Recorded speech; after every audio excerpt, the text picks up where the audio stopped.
now we getting into that real sweet nostalgia.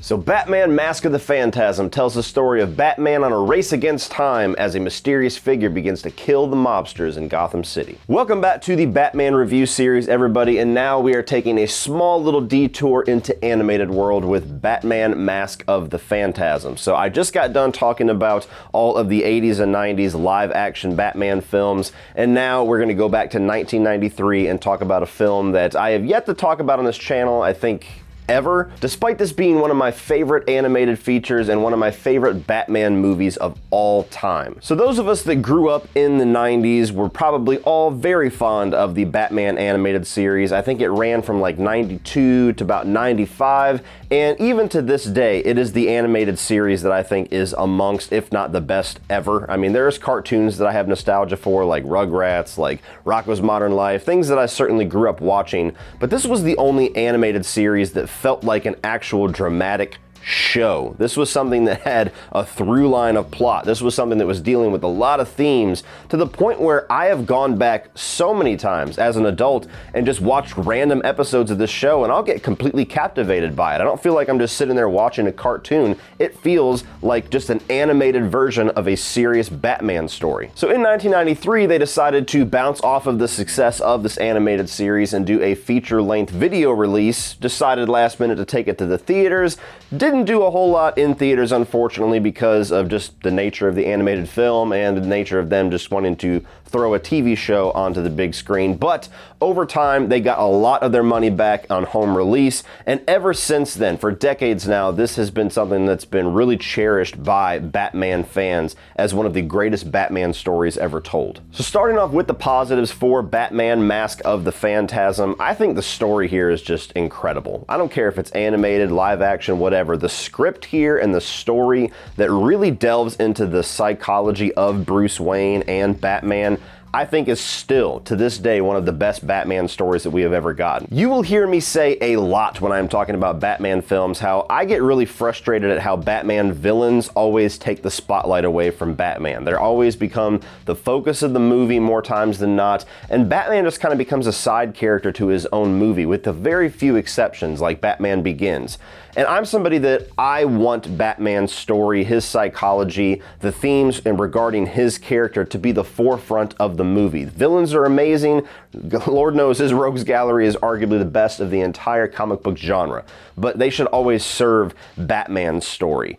And this is one of the few examples where I feel like this is genuinely a Bruce Wayne Batman story, and all of the villains from Joker to Phantasm to all the different mobsters here are all pieces of this puzzle that are serving his story. It really dives into what makes the character of Bruce Wayne tick. It dives into the humanity that he is always battling, to where he has this promise that he has made to his parents on their grave that he's going to protect Gotham City, and yet there's pieces of his personal life that is pulling him away, making him want to just give that up completely.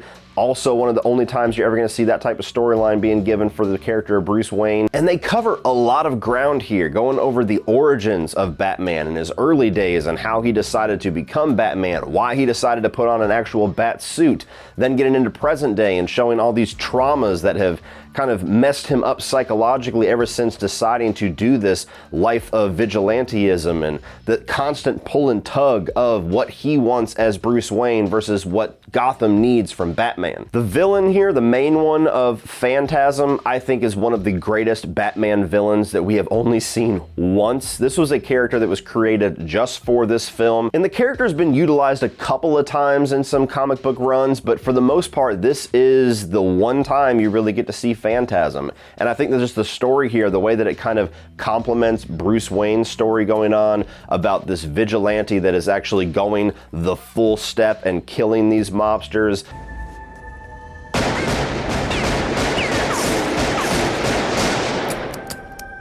Your angel of death awaits. Eventually revealing the motivations and the identity of the killer and all of their own past trauma that very much mirrors Bruce Wayne, but it's somebody without, keeping them in check, without that little rule that Batman has. And this is also one of the few times where I think that rule that he has actually is very captivating for the story. I'm somebody that I don't really care whether Batman kills or not. I think there's certain movies where it makes sense for him to kill, and there's also movies and stories where him following that rule and never going that far is very integral to the character, like the Nolan trilogy. But this is one of the few times where it really does kind of enhance the meaning of that rule for Batman by quite literally showing what he could be if he didn't have that rule. And Phantasm is such a great villain to the point where I really want to see a live action version of this character eventually. Like, I'm almost shocked that we haven't seen it at some point. I mean, you had Harley Quinn that quite literally came from the Batman animated series. That is where she was birthed. And now she's arguably the biggest Batman villain, possibly even more than Joker in some circles. So why we have never gotten Phantasm in any other medium aside from this movie blows my mind. I would lose my shit if I walked into a Batman movie and Phantasm showed up. I would be like, holy fuck, they listened. And I also love the way that Joker is utilized in this movie. He does not steal the show, he does not steal the story. He is very much just an integral piece of the plot. He's somebody that is hired to take out the Batman after everybody thinks that these Phantasm killings are Batman. He figures out what's going on, starts to have this little plot to bring everybody together in this little bloody finale, and it's just awesome. Mark Hamill, to this day, is probably still my favorite iteration of the Joker. I know that's a bold statement because we have had some amazing versions of the Joker with Heath Ledger, with Joaquin Phoenix, with Jack Nicholson, but Mark Hamill, just that voice. Anytime I think of the Joker, that is what I hear. That is what I see, is the Mark Hamill Batman animated series Joker. And this is one of the best utilizations of the character without letting him steal the show.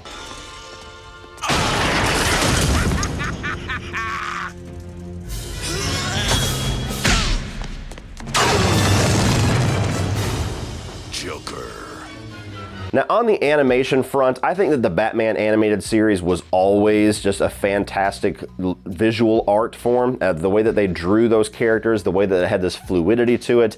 This got much more of a bigger budget, so it's even more so. I mean, even just the opening credits sequence looks very seamless and fluid, almost to the point where you would imagine this was done on a computer somewhere, like in a Pixar lab, not something that was actually hand-drawn. It looks that good. It holds up that well. And we all have a lot of animated films and TV series and cartoons we used to watch that we have a lot of nostalgia for, but a lot of them just don't hold up. The animation, the quality does not hold up. Batman the Animated Series, and even more so, Batman Mask of the Phantasm, holds up gorgeously. And going along with the production value on the animation, I adore the score for not only this movie, but the animated series. Again, going way above and beyond what we came to know and expect from cartoons. They went full on balls out with the score for the show and this movie. Full on orchestras, taking notes from the Danny Elfman score, but definitely having their own flavor to it, to the point where the Batman animated series score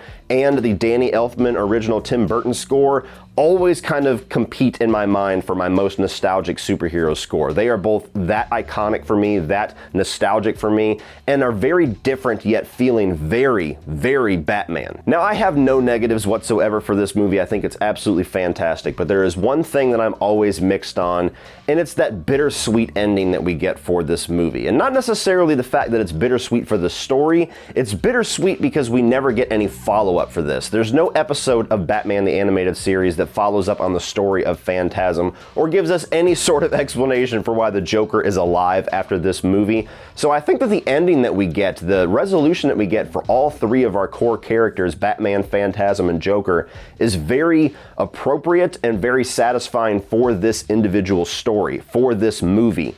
But it always leaves me wanting more, and it leaves off quite literally with some cliffhangers, with some open threads that I don't ever really understand why they never followed that up within the animated series. Why we never got in season 3 or whatever of Batman animated series a return of the Phantasm, or why they never gave an explanation for why the Joker has continued to be this presence in the animated series despite the events of this film. I know it's geared towards kids. Kids aren't as demanding for plots making sense, but the production value on the script writing and just the level of quality that we always had with the storytelling and the maturity of the storytelling in the Batman animated series always felt weird to me that they just left this plot line dangling and never followed it up again. So all in all, guys, this is not only one of my favorite animated films of all time, I think that even to this day, even with like the Nolan trilogy, the Snyderverse, with all of the 80s and 90s Batman films, and potentially still after tonight when I see the new Matt Reeves film, this still puts some of the live action Batman stories to shame. This has been and probably always will be one of the greatest Batman movies ever made. So if you're a Batman fan and you don't mind watching an old school animation, check this thing out. Do yourself a favor. Also check out the Batman animated series and treat yourself. It's all on HBO Max right now, so you can go watch it right after finishing this review and then go out and buy it. So what do you guys think of Batman Mask of the Phantasm? Are you nostalgic for this? Did you grow up with it? Did you see it in theaters? Did you just watch it here recently? That would be an interesting perspective. What did you think of it? And do you want to see a live action version of Phantasm on the big screen? Answer that question down below. Please like and share this video. Hit that subscribe button. I'm seeing Matt Reeves' Batman tonight. That review will either be out very late tonight or early tomorrow morning. And then we still have to talk about Batman v Superman because I have yet to review that on this channel. Then you got Batman rankings. You got the actors being ranked, maybe even the bat suits. For certain, you're going to get a ranking of all the live action villains. And I'm going to do some form of a spoiler discussion for Batman as well, either solo or with some people like the Autop Stream crew getting together. We'll see what we can do, but a lot of Batman stuff coming your way over the next week or so. So please hit the subscribe button so you don't miss any of that. Thank you for watching once again, and as always, remember, opinions are like assholes, but that doesn't mean that you have to be.